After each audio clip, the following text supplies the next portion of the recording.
Hi guys, Boggler here on various social media.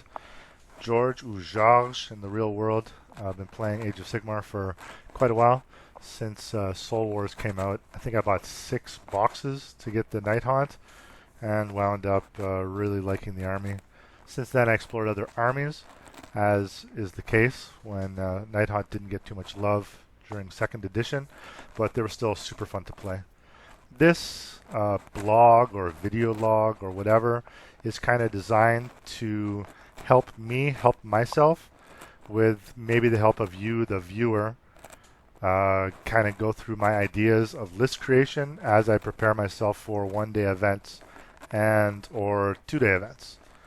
There's a lot going on here in Montreal, Quebec, the province of Quebec. There's a Loremaster series of 11 events, which will qualify you for the 12th event at the end of the season. So this ITC, my gosh, rankings, what Honest Wargamer is doing for stats, there's a ton of ways to actually get involved and improve yourself as a player. But if you're not willing to spend the time to do it, there's just no way you're going to do it. I'm in my mid-40s. I have wife, kids, new house, renovation. I'm sure a lot of people can relate to not having as much time to do the things that they want to do when they can do it. For this, I'll see how many people are interested in this, but if I get some good feedback, then I'll continue doing it. This video is going to be my list, battle plans for the tournament, and we'll probably take a look at some of the other armies and some of the other ideas that armies are using as we try to figure out the new GHB 2022. A big shout out to Roll to Wound. Wow, what you're doing with your blog is just so good. I think that the format really suits me well. If I'm able to follow that, then really thank you so much. The guys at Season of War are also leading the way in terms of content quality. I know Jordan is savage when it comes to editing, and I just can't believe how devoted he is to the hobby, and really appreciate it in that sense. Austin Weird Knobs for some of the cheat sheets that they create. So useful. I'll get into it when I get down to the end to my list and some of the battle tactics. But if you don't have a reference card from them, then really you're not doing yourself any favors by showing up at an event like unprepared. AOS shorts, phenomenal. He's taken a lot of the stuff for armies, and he's actually put it into a card format. I've never used cards before as I play, but I've seen lots of other people do it. I've never played Magic the Gathering in my life. It's an interesting concept, but I'm not really interested in the mechanics of how it worked. I'm going to have my spells printed on these cards so that I can play them, roll the dice, and hopefully keep the game moving. We owe it to ourselves. We owe it to our other player. We owe it to the tournament organizer to be able to complete our games in 5 turns in the time allowed, whether it's 2.5 hours or 2 hours and 45 minutes. I don't want to get into the nonsense of chess clocks, but you know what? In some cases, it's like essential. But Age of Sigmar, as it stands, you have to finish your game to know the result. If you can't finish the game because you're not organized, that's really on you as a player. Hopefully this will help me get ready. So let's take a look now. Okay, as technical things go, I just listened to my intro part, and it seems like there's a little bit of scratchiness on the microphone, which I'll take care of in the future. Please don't ever try to donate anything to me. There's a lot of quality content creators out there that are far further ahead in line for donations than myself. Let's just see if I can ramble on and hopefully give you some content to listen to you while you're painting or doing some hobby, or just maybe using as a podcast. Anyway, so for the Loremaster in July, taking Nighthaunt, I'm using Scarlet Doom. The Mortal Realm doesn't matter anymore, but my guys are painted for to be from the realm of metal. And the grand strategy I'm using is Fright or Flight. I took this one because it's fairly easy to achieve. I'm not sure if this one or the pick an enemy with the largest wounds characteristic and kill it with a summonable unit is better. I'm going to go for this one because not having a model within 6 inches of an objective at the end of the game could be something that I achieve. I mean, if I'm totally wiped out at the end of the game, then I'll be able to achieve it automatically. 3 points is a big deal. I'm 8 drops. I think if people are going drop heavy, I've seen a lot of 9, 10, 11, 12, 13, 14 lists. I will obviously try to choose to go second. In this case, fright or flight is good, but really, who knows right now? Bloodthirsty and triumphs. I'm gonna just put the extra charge in there. It could come up. I mean, a 5-point, triumph. Maybe I'll get it. If I do, great. If I don't, that's fine too. But it is what it is. For leaders, the core of this army centers around Scarlet Doom and the Bladegeist Revenants being battle line. Galley Vets and their bonus to attack in multiple ranks is ridiculous for the output, plus the Mortal Wound output on the charge from Bladegeist makes it a pretty serious unit. I've seen other people really bank on recursion with a large unit and seeing what they can do, bringing models back, having it survive, if that's the hammer and anvil at the same time. I know I'll have to keep them in range of the Krollgast because they're going to melt. I mean, 30 wounds on a 4-up, like a 4-up with a 5-up ward, it is a lot of effective health, but there's stuff out there that'll just like mince through it. Like if I don't have a CP to use Inspiring Presence, then I think this unit's just going to be dead. I mean, 30 wounds, Nighthaunt, everyone knows how fragile they are. I'm really going to have to try to use movement and positioning to my advantage. Most of the army's fast; they move 8, but the core of the army is essentially this. So we're going to have Bladegeist Revenants in their blob, and then we're going to have another mini blob. Not full out Hero Hammer, but Lady O and Kurdos are going to stick together. They're going to be doing their own thing. The kill the highest wounds characteristic thing. Lady O and her mortal wound lifting the veil thing is really good now. I think that she can go off and do her own thing. If she has to take some spirit hosts with her, with Kurdos, that'll be fine. Generally, the Guardian of Souls will go with Lady O, and Kurdos, the Cruciator, will go with the Torment and the Bladegeist Revenants. I have 2 units of 10 Chain Rasps. They're in Expert Conquerors.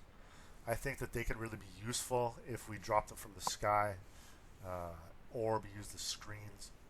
I know they give up a really cheap, like a battle tactic because they're Galley Vets, but Nighthaunt doesn't have too many bodies, too many models for the price. I think 110 points for counts as 30 on objective is pretty good value. The Hex Rays are ridiculously fast to be able to retreat 24 inches and be where I want on the board. It's really going to help score some of those tactics. I'm hoping. I mean, they're in a Warlord, so I'm just going to keep it down 8 drops. The Krollgast has the Light Shard to give units an extra attack. I don't know what I'm going to be attacking. That's going to require 4 attacks per model out of the Bladegeist, but it's entirely possible there's a situation where they have to charge, use their mortals. Hopefully the charge is big enough. They can clear a screen, and then they'll be able to get their frontage into multiple units. I mean, I've never measured it, but I'm guessing that 30 Krollgast, 30 Bladegeist spread out, it's got to be about 15 inches across. That's a lot of contact area, and that's a lot of attacks. If they use all at attack, it's really easy to get +1 to hit. If the Guardian of Souls just happens to be there and they're in their bubble, then that's a lot of damage that's coming in. A lot of output. especially if they're going to touch something that is a galley vet, because having all that damage with a bonus, all that damage with a bonus damage, like an extra +1 damage, they're just going to melt everything. I don't know what the meta is going to be. I don't know if people are going to go hordes. I know people have talked about it. It's possible that people are just going to go MSU mounted infantry or 4 wound models so that they're not galley vets. But really, it's going to be interesting to see, what people do. I'm really, really curious, and I'm really, really excited. That's my list. General plan of attack is against the odds. Pretty easy to pick up. Desecrate their lands, where we really want to get in there. Controlling a piece of terrain in their territory. I think we'll look at the 3 battle plans that are going on. You'll see that there's some that are going to make it easy to drop in and accomplish. Barge through their lines is going to be pretty easy. Number 3. So against the odds, desecrate their lands, barge through. Turns 1, 2, 3 in any order is quite likely. Gaining momentum is pretty doable. Eye for an eye. Really, there's probably situations where it can come up. And then if we look at like 6th or 7th, plan D or E, like if things really didn't go my way, or if I didn't deploy correctly at all, I'm really trying to recover. Head to head could come up, and out muscle. That's really it. If I take a look at my plan, I'll take a look at this is Assault to Claim. After deployment, choose the enemy with the highest wounds characteristic. Summonable unit. It's likely that Lady O will lift the veil to take out something with a high wounds characteristic. It's not always the case now that the highest wounds characteristic is going to have a high armor save, but in a lot of cases they will. Like if they're having their finest hour.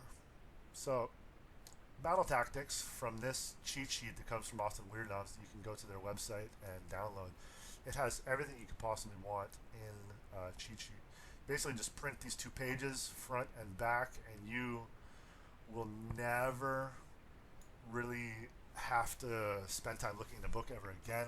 It's got the grand strategies, it's got the battle tactics, it's got the realm rules, triumphs, mysterious terrain. Even though we don't use it as much as I want, I'd like the cost of the mysterious terrain dice to come down in the future, but if they don't, that's fine too. And then spells that you can do, movement phase stuff, and everything you could possibly want in this cheat sheet. Really, if you don't know about it, then you should. If you don't get anything else from this video, it's just honestly I'm going to praise a lot of people that are not me. A lot of people that are doing phenomenal work for the community. And really, you should take advantage of it.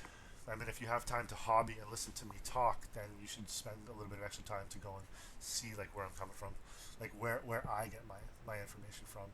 And I'm honestly, if I'm a 3 and 2 player, that's where I want to live. I want to live at the 3 and 2 tables. If I go 4 and 1, really, really great. I hope I go 4 and 1 and be in contention for best sports instead of going 5 and 0 and maybe getting best in faction. My painting skills okay. I'd like to be like somewhere out there. But if we're going to events and we're having some quality games of Warhammer, I think a large part is because people are prepared and they're passionate about their army and they're just ready to bring you a really good match that you might not have thought of before, which is going to make you enjoy the game a little bit better. So as I went through before, against the odds, So complete this battle tactic and in turn, any models from that unit are contesting an objective you control, and that objective's not being controlled by an enemy galley vet. If that's a turn 1 go-to, that's really, really good. You can do desecrate as well. I want to be able to drop down a unit of 10 chain rasps and just take that. Also barge through enemy lines. The 2 chain rasp units will be up in the sky, and then they can teleport down into the enemy deployment zone, the enemy my gosh, what's it called?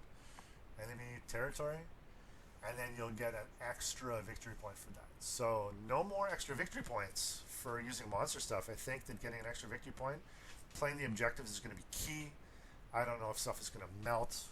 Really, there's no way that I'll ever be able to know unless I play more games and get prepared on my end.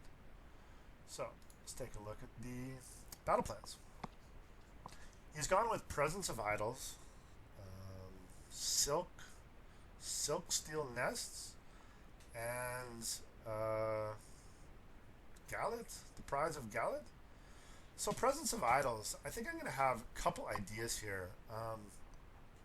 I can really push hard to one of these side objectives and leave the other, because for scoring, you only need to score 1 and then 2. If you have the middle and a side, either or, you can ignore the other side unless you really have to. I know there could be a situation where I'm going to drop down maybe a chain rasp on this side as far away from the defender's territory as possible, because that'll be, oh my god, it's like what, 15?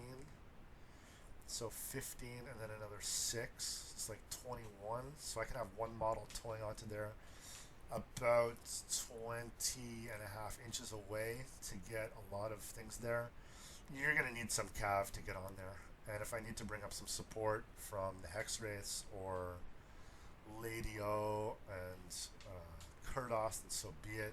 The middle I can try to push with something as well. We're going to be 9 inches away here in the middle. Really, I think it's going to be won or lost on deployment now. You got to go 3 inches to move on to the center objective. You're then going to have to be able to go about 15, so 9 inches. So I'm going to have to run a unit or use the Hex Wraiths and then just like tow them on down here in the first turn. If I just want to get one Hex Wraith here with one model, hopefully that they'll have to come and take it off with something. Turn roll priority, I'll then have to move in with something else. Like, I'll never want to be moving my models in a way that's going to allow them to be charged. I think Nighthaunt are fast enough that I'm going to be able to move back, especially with terrain, use it to my advantage, and always set up counters. The Hex Wraiths are great. They can move here 21, so this would be easy. This will be like, what do we say?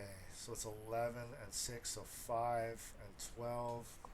It's about 16 away from the defender's territory. That will make it so I can probably get to here. Defender's territory turn 2. That'll be barged through enemy lines, no problem. I doubt they'll be able to take down the Hex Wraiths. So pretty good going forward. I don't really know. Yeah, I'll take lots of photos, and when I do a battle report, I'll be able to let you guys know. The next one, I'm pretty certain that I've got the movement to be able to handle. The new burn rules for capping objectives is really good.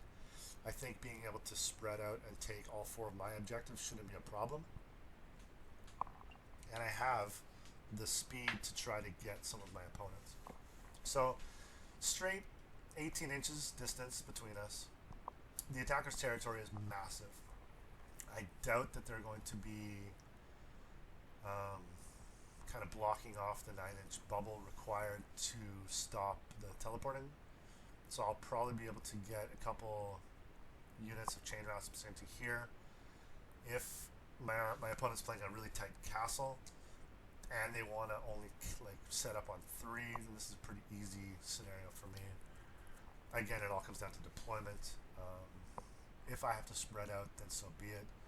I might be able to spread out and ignore. If my opponent has some teleporting as well, I might be in a tough situation because I won't be able to afford to keep my models back.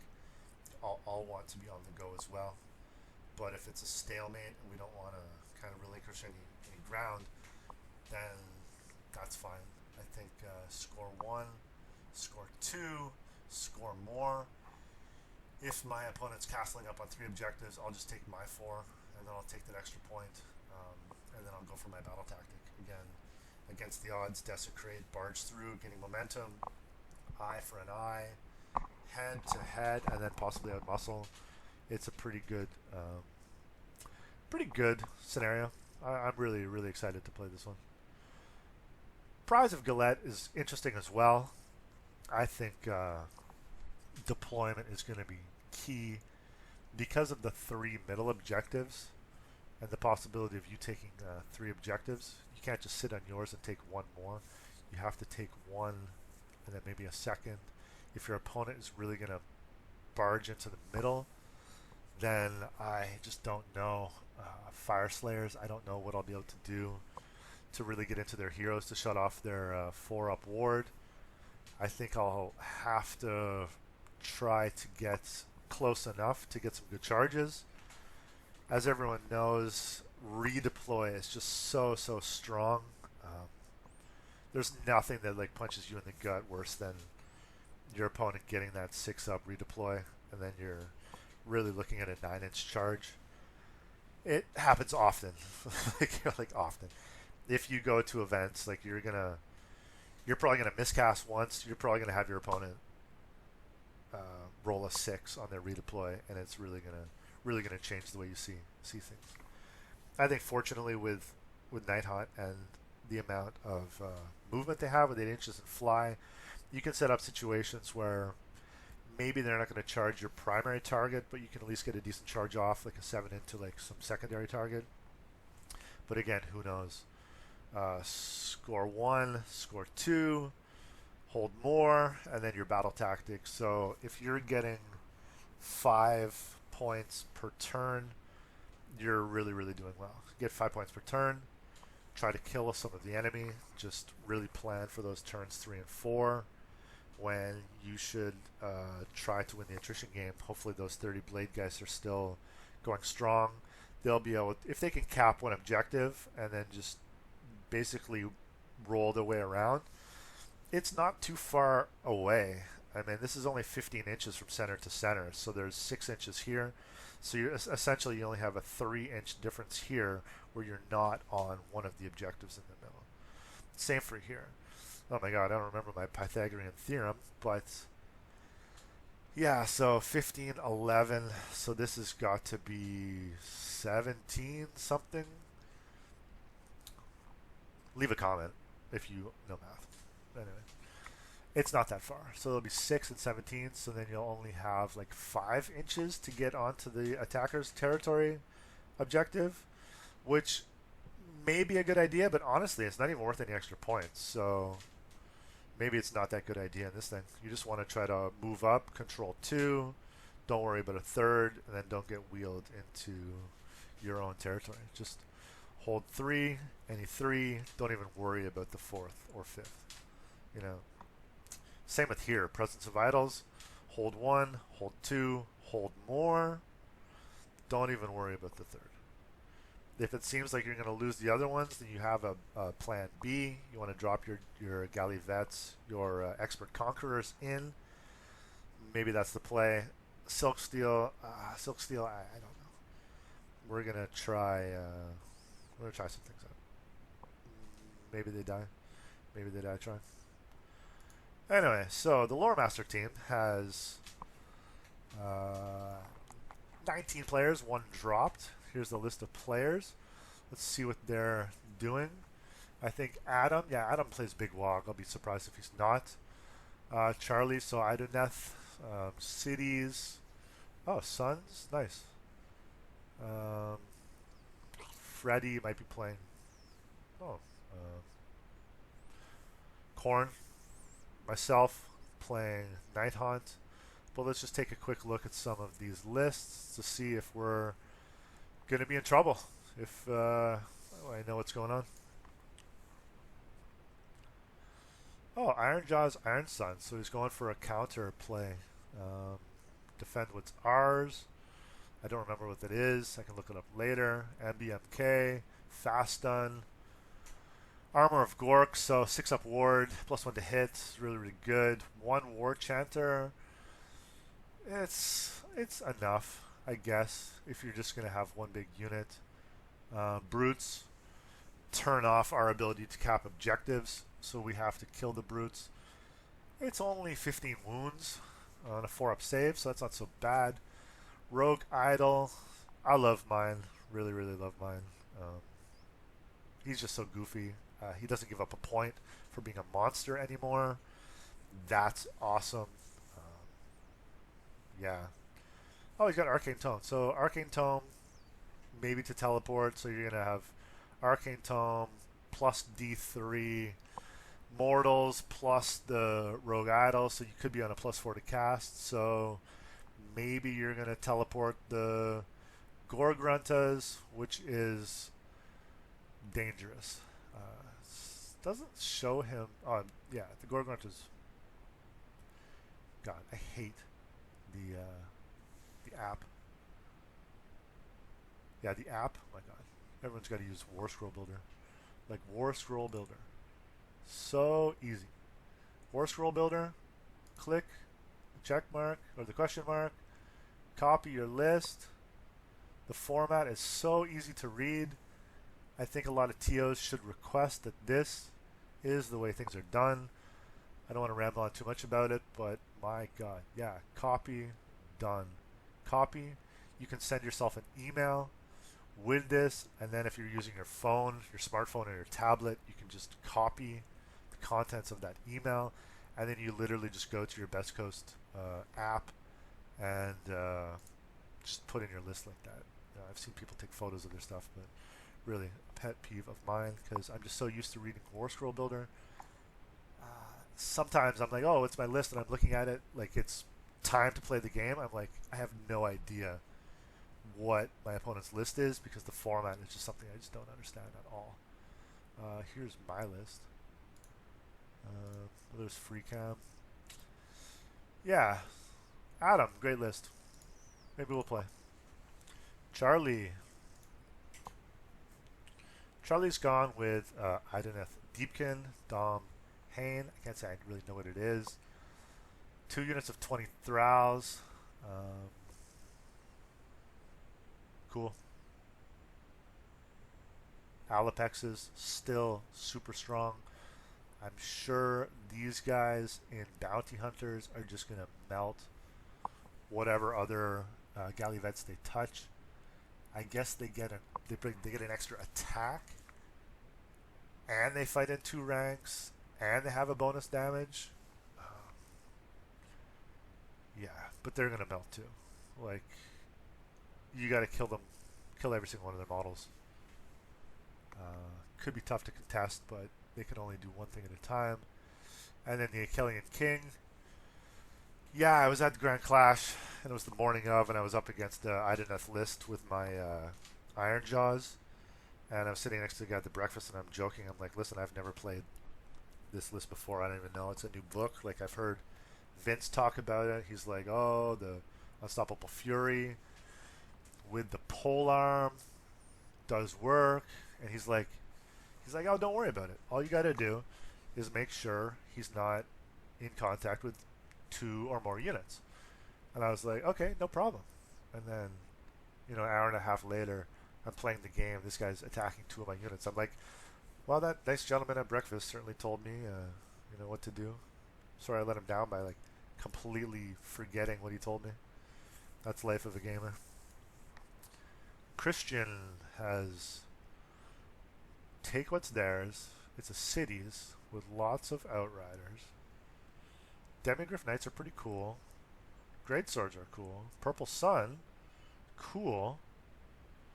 This is MSU crazy. So, Battle Regiment keeps the drops down, but it's still... Yeah, there's a lot of drop. 4 drops. Double Battle Regiment and a Bounty Hunter. So the Demigryph and the Great Swords are the Bounty Hunters. The Demigryphs are not Gallivets, but the Great Swords are going to melt. We're just going to have to try to charge the Demigryph Knights. 3 is not a lot, but they do work. Especially those beaks. Yeah, it's going to be a lot of damage. 175 points, I think it's good value. Maybe he couldn't find 25 points to go double like this. Maybe he likes, yeah, maybe he just really likes his army. Anyway, it's really, really cool. Double Hurricanum. Cool. So it's going to be like a double castle. Really cool. I hope I get to play. Really, really cool. Eric Marquis. Very good. Eric Marquis. What is this, like 6 models? So, War Stomper. And then 6 Man Crushers, 3 Man Crushers, 6 Man Crushers. My math sucks. In the Bounty Hunters? Oh, and the Kronspine Incarnate? I could go over the Incarnate. Retreat and charge is what Nighthaunt do. I can't say that turning off one of our core abilities is, a pleasant thing. But yeah, the Kronspine is here, guys. I mean, they're going to show up in lists. You have to be prepared on how to deal with them. If he charges me, I'm going to be stuck. I could probably do, a dozen damage to hopefully down level him. I don't have any endless spells or anything to have him level up on, so that's fine. But everything else, I don't really know. Yeah. Hope I play Eric. It's been a couple years since I've played him. Freddy Pooh. Ironjaw's Bloodtooths. Good. Some Mock Russia, Mega Boss, War Chanter, Brutes. Very good. A blob to turn stuff off. They're Galley Vets, but 1, 2, 3. 3 pigs. They must be in they're bounty hunters. Yeah, that's exactly where you want to be. Ardboy screeners. In Warlord, because you want an extra artifact. Because you want. Oh, the Mega Boss is now the wizard now. I guess for everyone. Mega Boss is the wizard now. Another Ironjaw's Bloodtooths. So, Mega Boss, MBMK, Mean Un. Oh, Brute, so he's just going for mortal wounds on the charge. War Chanter, Gorgrunta, Gorgrunta. In Bounty Hunters, of course. Yeah, we could talk about damage 3 Gorgruntas. With -2 Ren, damage 3. Bye Thralls. It's like, hopefully they match up against each other, and I'll get to play them in round 3. I really know. Gabby, yeah, Jeffrey's Stormclass player. I'm actually driving out with Jeffrey. Crondies, I love it. He doesn't have a ward, so we don't really worry about that. Tempestors, Long Strikes, Horrorghast, Purple Suns, Cogs. Beautiful list, Jeffrey. I can't wait to hear your ideas about how you're gonna wheel around, but I think I think it's gonna be good. Yeah, I think you're gonna do well. You didn't have points for Bastion, but I guess Crondies is gonna do enough, especially his utility spell. It's really, really good. This is my list. Guillaume of Bone Splitters. Is this like destruction time now? Everyone's like playing destruction. Wurgog, Maniac, really good. Weirdun on the mount is odd. I would have gone for Fastun, but I'm sure it'll work out. Arrow Boys, dust them off. So good. I really hope you do well with this list. Ravenax, Gnashing Jaws, Purple Sun. He's got a Prophet, Wardock. It's a lot of wounds. 208 wounds. Double my wounds with a 7-drop if I play him and I don't deploy correctly. I think it's done. Like, it's going to be hard for me to move him off like any of the objectives, or if he chooses 2 and I didn't deploy correctly, I'm going to have to really fight for the middle and then really fight for a side that he didn't take. Because, yeah, like, I can play the War of Attrition, but I'm just not going to be able to. I'm just not going to have enough fight back. It's a lot of wounds. And they're not Gallivets, so I don't get bonus damage or anything. Belladonna, Castellai, nice 3 units of Blood Knights that are going to power up. Direwolves, no zombies. This is an army, a Soulblade Gravelord's army that's going to get to turn 5. Manfred, Zombie Lord, Belladonna. So you have 1,000 points in your characters, and then you have 1,000 points in your battle line. Your battle line is Gallivets, just the Direwolves are. They're Expert Conquerors, really interesting, just to try to do some shenanigans. Maybe move them out of the grave. That would be great. And 15 Blood Knights. Listen, Blood Knights hurt on the charge. Might as well put them in Bounty Hunters. Go blow up those thralls. Let's do it. Nighthaunt. Nighthaunt again. Okay, so Cairn Wraith. Covetous Familiar. Can't say I remember which one that is. He's not the general. This must be the app. Oh my gosh. Alright, Mirrormoon Banshees, Dreadscythe Harridans. He's Emerald Host. And Dismantle the Brave. So, unit with the highest bravery. You want to kill it. I'm guessing you're going to dismantle the brave. You're going to choose something, and then you're going to use Emerald Host to try to get that as well. So by the end of the game, you're probably going to get your battle tactic that way, unless you have to dismantle the brave with a summonable unit. I don't really know. Guardian of Souls, great. Knight of Shrouds, Soulfire Ring, cool combo. Cloaked in Shadow, cool combo. Hopefully you don't get picked out by Long Strikes, Spirit Torment. Grimgas, Spirit Hosts, and then Chain Rasps. I know Martin played a lot of zombies, so he's pretty good at pushing around the models. This is a really interesting list. I'm really excited to talk to the Nighthaunt players to see how things are going. Because the only way to understand what you're doing is to understand what other people are doing. Sometimes you don't know where you are until you know where you're not. Another Nighthaunt. Okay, Scarlet Doom. Guardian of Souls, Master of Magic. Double down on that. You go for Arcane Tome. You take Seal of Shaesh and Shade Mist. Those are the 2 spells you want. Krolgast, Dreadblade. Is this... Oh, it is a Warlord? Where's his other... Oh, his Warlord, he took another enhancement? I wonder what it is. Maybe I'll ask him if he didn't have another. So Warlord gives him a CP and an artifact. Maybe I'm blind. Grimgas. Okay. Bladegeist. Yeah, I thought about putting them in 3 units of 10 as well. But I'm just going to see how the unit of 30 does. Grimgas Reapers in a unit of 30. 4 up save, 5 up ward. It's a little bit cheaper than 30 Bladegeist. The Mourngull has a -1 to hit aura. That's still really, really good. Spirit Host to keep your guys alive. I'm interested to see how this list is doing. Who do we say this was? This was Maxime. Okay, Maxime. Cool. So we got Nighthaunt versus Auric Warclans so far. Pat East won Grand Clash a couple years ago. He's playing Nighthaunt now. It's good to dust them off. We both played them in GHB 2021 before the new book came out.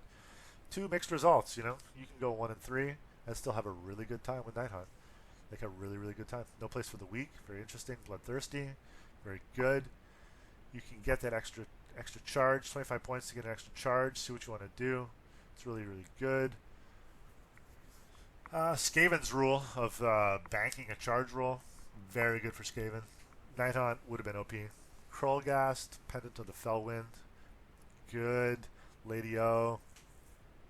Kurdos, Guardian of Souls, Spirit Torment. Oh, this is Hero Hammer. So you got 3 units of Spirit Hosts, 2 Hex Wraiths. You can screen or Bounty Hunter them. 2 artifacts. Oh, it's Light Shard and Pendant. Expert Conquerors, double Warlord. Yeah, very, very good. Hero Hammer. Yeah, it's going to be some good Hero Hammer.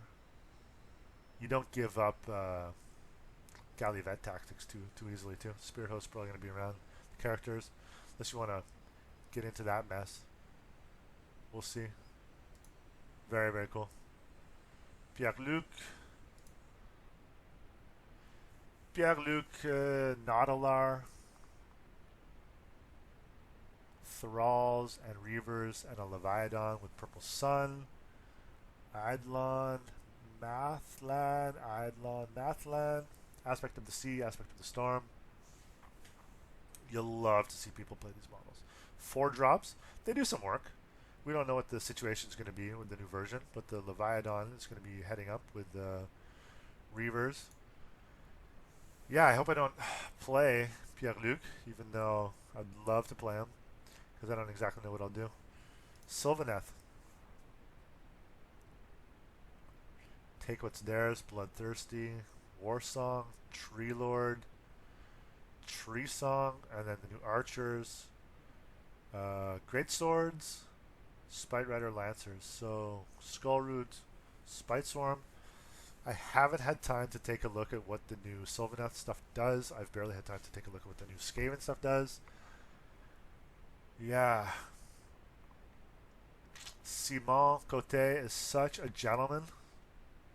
He'll probably be really cool explaining everything if I happen to play him, because honestly playing him is such a good experience. I would happily lose just to get a lesson.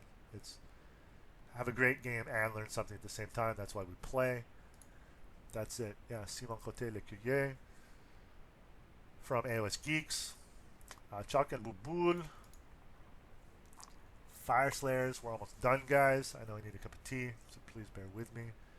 Oh, it's not the 5 or 6 Magma Droth list, but it's 2 Magma Droths, Gotrek, 2. This is not easy to understand, but there are some infantry guys in here. So Berserkers. Oh my god, come back to that later. Vincent Larose, Skaven, Plaguemont. It's a new book. Vincent's a good guy.